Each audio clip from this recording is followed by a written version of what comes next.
Welcome back to the deep dive, folks. We had such a blast last time digging into the early days of Islam, and it looks like you guys did too, because tons of you reached out wanting to learn more specifically about the Quran and how it actually came to be. Definitely a popular one, and a complex one. Yeah, you've given me some sources that lay out this pretty intricate timeline of events, and I got to say, some of the details were pretty surprising, even for me. Well, let's get right into it then. No time to waste. All right, so these sources start us off right at the beginning, Yeah. with the Prophet Muhammad receiving those first revelations right around 610 CE. And one of the most interesting things that jumped out at me was that for a big chunk of his life, there wasn't like an actual compiled book called the Quran. Yeah, like the one we see today. Right. Instead, it was all about fragments and oral transmission. It makes sense when you think about the context. If someone had a question or needed something clarified, they could literally just go to the source, the prophet himself, or to one of his companions. They were basically living, breathing embodiments of the Quran. Yeah, like walking, talking scripture. Exactly. Okay, so let's fast forward a bit.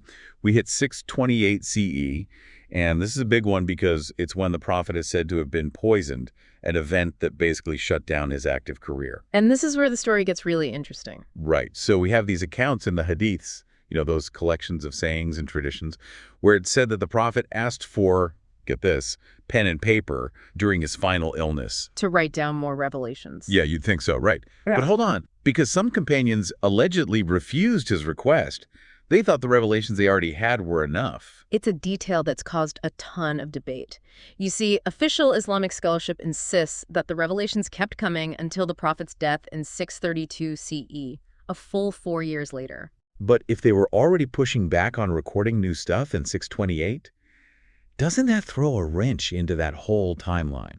It definitely makes you question the accuracy of the dating for some of those later revelations. And then, to add fuel to the fire, just 1 year after the prophet's death, we have the Battle of Yamama in 633 CE. Now, this event is huge because it's like the catalyst for this whole Quran compilation frenzy. A lot of Quran reciters, the people who had actually memorized the revelations, were killed in that battle. That, combined with the fact that the Quran was still mostly in fragments. Yeah, you've got a recipe for a preservation panic. Right, and that's where Umar ibn al-Khattab comes in. He would have been around 48 at the time, and Abu Bakr, the caliph, who was about 60. This is where they decide to hand this massive task of compiling the Quran to a guy named Zayd. Who was just 22 years old. 22. Can you imagine being 22 and getting handed the keys to arguably one of the most important texts in history? Talk about pressure. And from what I've read, neither Umar, Abu Bakr, nor Zayd even claimed to have the whole Quran memorized themselves. They're basically relying on other people's memories and scraps of writing to put this thing together. Exactly. And surprise, surprise, it wasn't exactly a walk in the park for Zayd. The sources say his first try at putting it all together basically hit a brick wall. There were just too many inconsistencies. People had different versions, different ideas of what should and shouldn't be included. And on top of all of that, he had some serious pushback from big names, like Ibn Masud, who was about 40 at the time and known as a top-notch Quran reciter. Think about it. Here's this young Zayd trying to tell Ibn Masud, a guy who learned straight from the prophet, what's what. Yikes. It was a recipe for disaster. Just the sheer task of rounding up all those variations and trying to reconcile them would have been overwhelming. Yeah. So now we've got this Quran compilation project that's basically stalled out. Then, in 644 CE, Umar dies, and Uthman takes over as caliph. He was about 70 years old at the time. And Uthman, from what we can tell, was really set on having one unified Quran, one book, one voice, one authority. Yeah. It seems like it would fit his leadership style. Right. So he goes back to Zayd, who's now 33, and gives him another shot at the compilation. This time, though, he's got the full weight of the caliphate behind him. Huge difference. Now Zayd has the power to actually make the call on which versions are in and which are out, something he didn't have during that first attempt. And by this point, a lot of those original Quran readers from the Prophet's time were getting pretty old. Ibn Masud, for instance, would have been around 50. That direct link to the source was starting to fade. It's a key point. As more time passed and the folks who learned directly from the prophet started to die off, the less likely anyone was to challenge a unified version. Makes sense.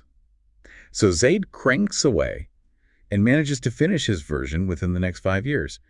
Of course, it wasn't all smooth sailing. Ibn Masud and his crew weren't happy about it. Oh yeah, they were still voicing their dissent, questioning Zayd's authority, disagreeing about the content, even the order of the chapters, how many chapters there should be. Yeah, they weren't holding back. But in the end, Ibn Masud's opposition got shut down, and he died in 650 CE.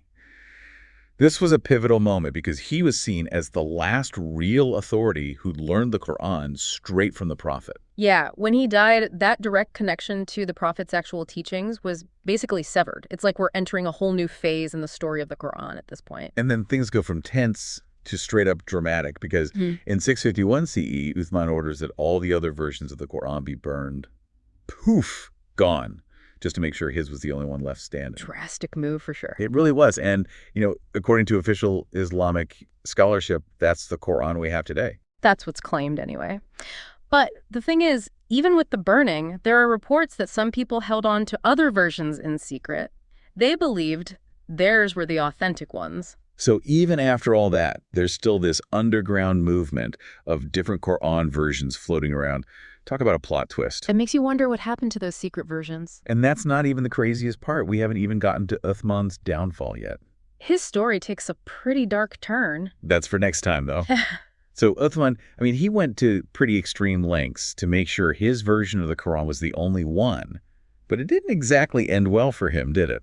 It really didn't. Despite, all that effort to unify everyone around this one text, there was still a lot of opposition to his rule, a lot of unrest. And you have to remember, he was already pretty old when he became caliph. Burning all those other versions of the Quran, it just rubbed a lot of people the wrong way. That's a pretty drastic move when you think about it. Absolutely. And it all came to a head in 656 CE when he was assassinated. During a riot, right? Yeah. Burned to death in his own house, actually. It's kind of ironic when you think about it.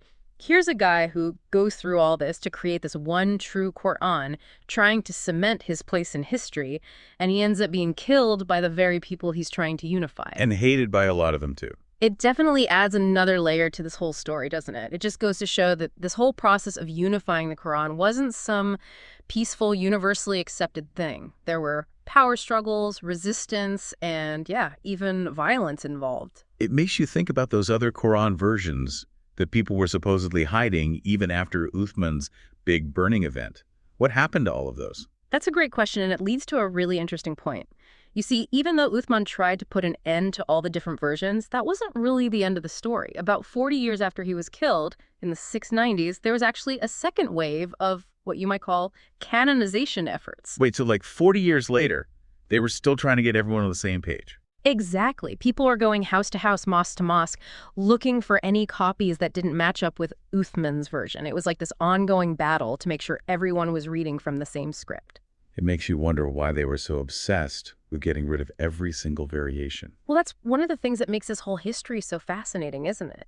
And it's really important to keep this historical context in mind, especially when we're looking at how modern-day apologists try to explain away the differences that still exist within the Quran today. You're talking about the qira'at, right? The different readings and interpretations. Exactly. Even with Uthman's version becoming, the official one, variations still manage to slip through the cracks, and those variations have been passed down and studied and argued about for centuries. So how do apologists today try to explain that? If they're saying the Quran is perfectly preserved, how do they account for those differences? Well, one of the ways they try to bridge that gap is by bringing up this concept of the sev arufs. It's an idea that goes way back, actually, even before the Quran was unified. The 7 arufs. Yeah, I remember you mentioning that earlier. What were those again? Right. So the word aruf basically translates to letters or modes of reading.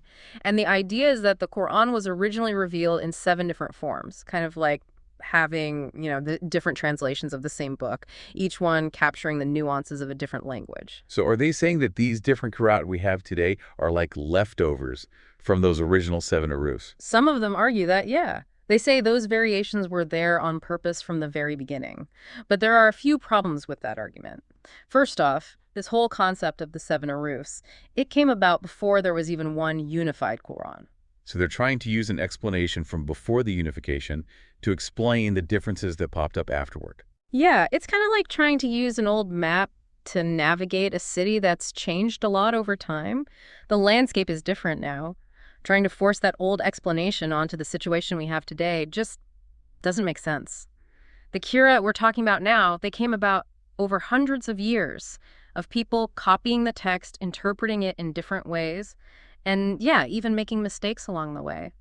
To say it all boils down to those original 7 arafs is a bit of a stretch, to be honest. It sounds like they're really reaching for an explanation there. It does seem that way. So we've got this historical narrative that really doesn't line up with the idea of a perfectly preserved Quran, especially when you factor in those Qur'an. It's a discrepancy that's hard to ignore. And it just becomes even more apparent when you dig into the specifics of the different Qur'an. I mean, we're not just talking about little pronunciation things here. Some of these variations, they actually change the meaning of the text itself. The Quran, as we have it, isn't one single unchanging book. There are variations, and those variations can actually change how people understand and interpret what the Quran is saying. So it's like saying the Quran, the book itself, isn't this big static thing. It's more like it exists in different forms, each with its own history and its own nuances. Exactly. And that's the thing. You can't just ignore that history. All those power struggles, different versions floating around, people trying to control the narrative, it all played a role in shaping the Quran we have today.